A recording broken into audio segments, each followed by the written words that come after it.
One of the things that I hear some people say is there's nothing new to be discovered. There's no place to begin again. Yeah, the way we used to put it is we wish we were around 20 years ago when all the easy problems existed, when I was a graduate student. That's basically what you hear? Yeah, exactly. People have been, I don't know, people must have been saying that for many years even before I was a graduate student, but in the mid-60s when I was a graduate student, we were saying that. We looked at Claude Shannon's work on information theory that had been done in the mid to late 40s, and I mean, it's just beautiful work, but now that was the cream, skimming the cream off the top. Actually, he dug deeper too. But people were now doing a lot more work, but it was not the really simple, elegant result that the first one is. And it's always, when you look back, it looks like all the simple problems have been done. But look at public key cryptography. I mean, just the concept of it is a simple concept. Or the question about nuclear deterrence. How risky is nuclear deterrence? Can we expect it to work for 1,000 years? Well, no, probably not. Well, then what does that imply over the 100-year lifetime, roughly, of a child born today? At least 10% risk, and actually, since it's probably shorter than 1,000, a lot less. So the easy problems are still around. They're just hiding. And actually, they're not even hiding. They're blaring. I think that sometimes they're almost blaring, saying, look at me, but because we have a blindness, we don't see them. Like with public key cryptography, I've sometimes described it as I was walking on a path through the forest and I stubbed my toe on a rock and I kind of cursed, and then I looked down and saw it was a gold nugget. And I think that's the way it works. And so I'm sure there are easy problems around today, problems that 20 years from now people will look back and say the same thing. I can somewhat see that in information theory. Turbo codes, which you may not have heard of. So one of the problems in information theory, actually one of them is cryptography, but I didn't realize that when I started out. One of the primary problems in information theory is coding information that's sent over communication channels so that if errors occur, you can correct them. A very simple error correcting code is to repeat each bit 3 times. Instead of sending a 0, you send 0, 0, 0. Then you can correct a single error. But that's a very inefficient code. There are much more efficient ones. And Claude Shannon, in his famous 1948 papers, proved that it was possible to send information reliably, meaning with as small an error probability as you wanted, at rates above 0. With the repetition code, to get more reliability, you have to go to lower and lower rates. Like I just described a rate 1/3 code. A rate 1/5 code repeating 5 times is more reliable but less rate, and that was the amazing result, that you could actually get non-zero rates reliably, and in fact he proved you couldn't do better than a certain rate and you could get as close to that as you wanted. But it was a theoretical result for decades, but then about 15, 20 years ago, turbo codes were invented that came very close to achieving it in a practical way. I've never heard of turbo codes. Yeah. So what do you think for the young researchers today, do you see anybody going after something that you think is a cream problem? No, if I saw it, they'd already have solved it. I mean, that's the thing, these these elegant solutions are only seen ex post facto. I mean, a priori, it looks like a fool's errand. So getting back to the mentoring thing, a lot of the people here, a lot of the young researchers are early 20s, let's say. Think back to your time of about that age. What do you think is the most important thing for them to be doing in the next 5 years? Let's say several things. One of the most important things is not to be afraid of looking foolish, because that's the way they have some hope of discovering these great problems. And so, by the way, when I started out in cryptography, I don't think it's an exaggeration to say all my colleagues told me I was crazy. And they had 2 good reasons. One is NSA had a humongous budget. We didn't know how big in those days. How could I hope to, and they had decades head start. How could I hope to discover anything they didn't know? And if I did anything good, NSA would clamp down on me and classify it. Both arguments made sense, but you have to say with the Turing Award and other accolades that have come from doing this foolish, crazy thing, that it was very wise to be so foolish. And so one of my favorite talks is on the wisdom of foolishness. And talking with colleagues, like Vint Cerf even was one who I've quoted. He wrote to me, when I gave a talk on the wisdom of foolishness, I emailed 5 of my colleagues. I could have sent many more who I know who had been derided as fools for doing things. He said, even after the success of the ARPANET, packet switching was seen as impractical for anything except maybe email, where delay wasn't a problem. It could not be used for voice, much less video. And of course, IP is being used by Netflix and other video streaming services. So don't be afraid of being foolish. And talk. Like one of the key things to get me into cryptography was when Peter Elias, who was a colleague of Claude Shannon's, and he headed the information theory group at MIT when I taught there in 1969 to 1971. I was talking with Peter and mentioned a slight interest in cryptography that I had at the time, and he gave me a paper by Claude Shannon that I'd never heard of, that most information theorists had never heard of at that point in time, that linked cryptography with information theory, which in hindsight made perfect sense. So, and talk to people outside your own area, I would say. Another key thing that got me into cryptography was when I was at IBM Research the year before going to MIT, just after I finished my graduate work at Stanford. Horst Feistel, who was the father of IBM's cryptographic research effort, and they were very key in making cryptography into a non-military area of research. Horst was in the same department with me, and even though we didn't work in the same area, I'd have lunch with him, and just conversations like that, talking to people. Actually, that's a really good segue to talk about the HLF. How many of these have you been to? Oh, this is the first. I was only eligible last year. Of course, right. And yesterday was my daughter's first wedding anniversary, and so we were at her wedding last year. Could not come to HLF, so this is my first time. Wow. What have you seen so far? What's your experience been? I am very impressed. I mean, it's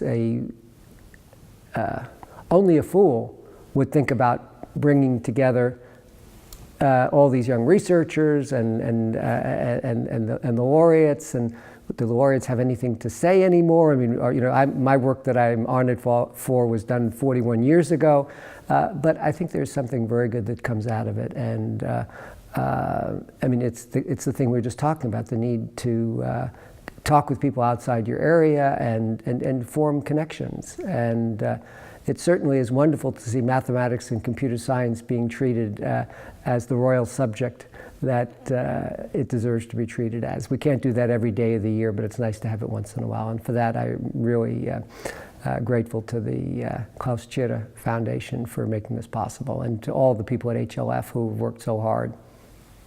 I know they'll be happy to hear that. Yeah, it comes across. Yeah, I agree. So you were teaching at Stanford, right?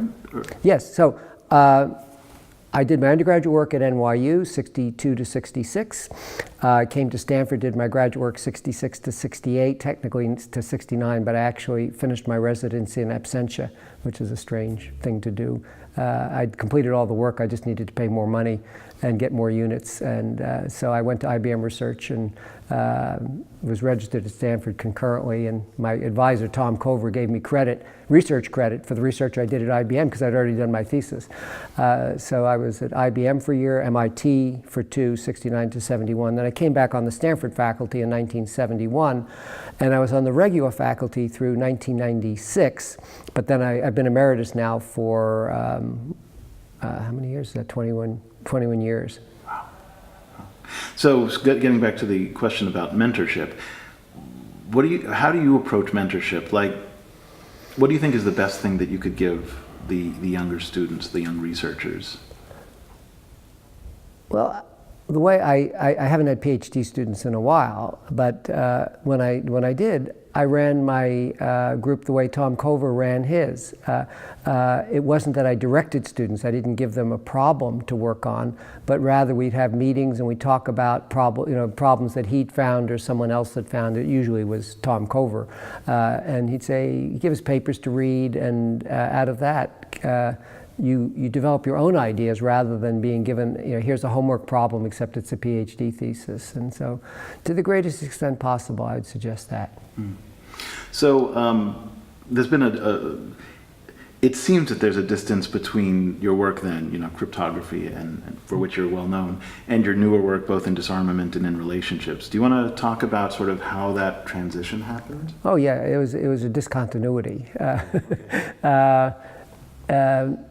So as I said, I came back on the Stanford faculty in 1971, and my career was going great. And I had the model that the business world, academic world for me, was cold and uncaring, and the family was soft and warm and fuzzy. And so whenever there was a conflict between work and home, I always put work first, expecting the family to understand. My wife, fortunately, did not understand, and it used to drive her crazy. Which still didn't bother me because my parents drove each other crazy, and that didn't seem to be that seemed to be the norm.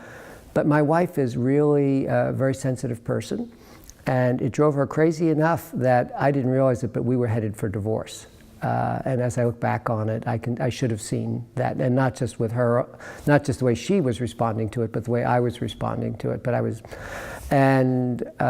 So she was looking for catalysts to reinvigorate our relationship, get us back. I mean, we've been madly in love when we first met, and she found it took about a year. I mean, it's really funny. She didn't know what would work. She had never seen anything like that work. She wanted a relationship beyond anything that she'd seen.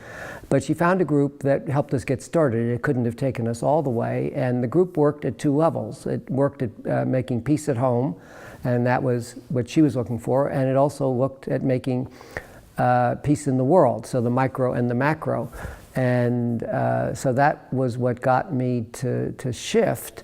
And it wasn't just that the group was doing it, but as I looked at it, I could see, what's the point in developing new algorithms? What's the point in proving theorems if there's not likely to be anybody around in 50 to 100 years to appreciate them or use them? And so it made sense to me to shift some of my work, and actually eventually all of my research, to trying to ensure that civilization survives. And so that's how I made the shift. But it all started with the marriage. Mm-hmm. And that's why the current book is actually, it's 2/3 of it is about how we went from being madly in love to being headed for divorce, and then how we not only saved the marriage, but recovered really, I'm madly in love with my wife. Sometimes when I talk about it, I get choked up. It's not happening right now. It just kind of hits me at strange moments. But she's the best thing that ever happened to me. And so 2/3 of the book is about that, because that's where we think people will be most interested. It's hard to get people interested in North Korea. I mean, maybe a little easier with North Korea because they're feeling threatened. But U.S.-Russia relations, I mean, that's case closed. They subverted the election. What more do we need to know? And actually, there's a lot more we need to know. And so there's about 1/3 on the international and how the two relate. How the same things we had to learn to bring true love back into our marriage are the things the nations of the world need to learn, not necessarily to bring true love into their relations. We don't expect that, but that we don't destroy each other. And things like asking more questions. So when my wife used to do something that seemed crazy to me, I treated her like she was crazy, which drove her crazy, even if she wasn't incorrect at first, and just kept the whole thing going. And you can see that going with U.S. and Russia, U.S. and North Korea, and and it's not just the U.S. I mean, I focus on that because as an American, that's what I know best. And so a reviewer of our book put it very well. He said we'd come up with a unified field theory for successful relationships. And as I thought about it, it makes perfect sense. Most people that work on nuclear disarmament or avoiding nuclear war, whatever you want to call it, focus on getting rid of the weapons or something like that. They don't make the connection to conventional war. And yet the Cuban Missile Crisis, the closest we ever came to nuclear war, started with some third world revolution that got out of control. So the Turks shooting down the Russian plane 2 years ago could have become a nuclear crisis. The Ukrainian war today could become a nuclear crisis. North Korea was not nuclear initially, but it's gone from conventional to nuclear. So that's the first level. It's connecting nuclear and conventional. But then what produces conventional conflicts? It's not asking questions, it's thinking my way is the right way, and when you think differently from me, you're wrong. That's the same thing that goes on at the personal level. And the way we treat one another personally is the way we treat one another internationally once we get leaders. Like the way Trump is as a president is the way he was and still is as an individual. You can like it or disagree with it, but that's the reflection. But then there's a fourth level, connecting not just the nuclear to the conventional to the personal, but to the wars within. Many of the things that I got really angry about in other people were things that I hated in myself. That I couldn't admit were part of myself. Like there was an arrogant guy, there was a professor who impressed me as being arrogant who just drove me crazy, and there's a story about him in the book. And what I came to realize later was that was one of my deepest fears, was being an arrogant professor. And let's see, taking NSA on almost single-handedly, I mean, Whit and I, in the 70s, that's pretty arrogant or pretty courageous. And so I also realized there's a fine line between arrogance and courage. But the wars that we have with other people are often wars with something in ourselves that we can't admit. And so the real solution to the nuclear threat is to make peace within ourselves, to come to accept ourselves as we are, which doesn't mean I let my arrogant side run rampant. I let my courageous side run rampant, and if it's moving over into arrogance, Dorothy, my wife, can point it out to me, and instead of telling her she's wrong, I'll actually consider that she might be right. One needs it sort of comes back to mentorship, one needs that reality check, though. Yes. As you were saying this, and I hope that this doesn't diminish anything that you've been saying, since we have been talking about worldwide issues, but academia, of course, you mentioned your professor. And I imagine that many of the young researchers here are struggling even now, especially at the levels that they are, with the internal wars and the interpersonal wars within their departments and so forth. Yeah. What would I guess this is really asking you to reiterate in a sense, but what practical advice would you give them?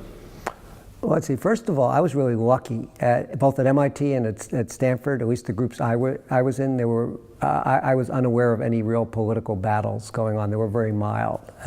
So one piece of advice would try to pick a department where people are reasonable. But I'd say the other thing is if you find political battles going on in the department, instead of taking sides, try to understand.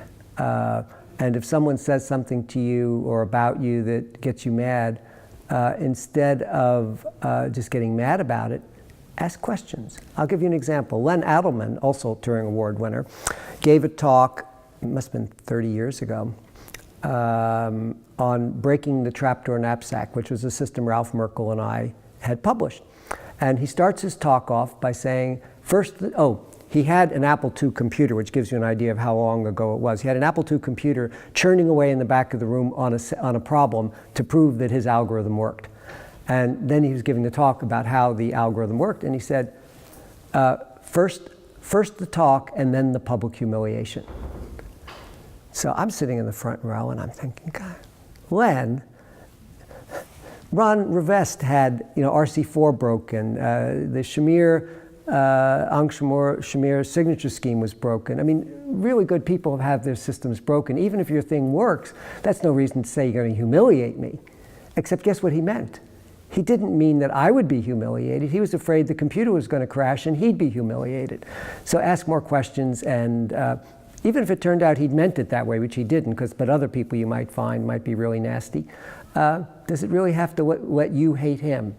I think if we return anger with understanding, we're more likely to win those political battles, and in fact, they will more likely not to make them battles. That seems like a good place to stop. Okay. Thank you very much.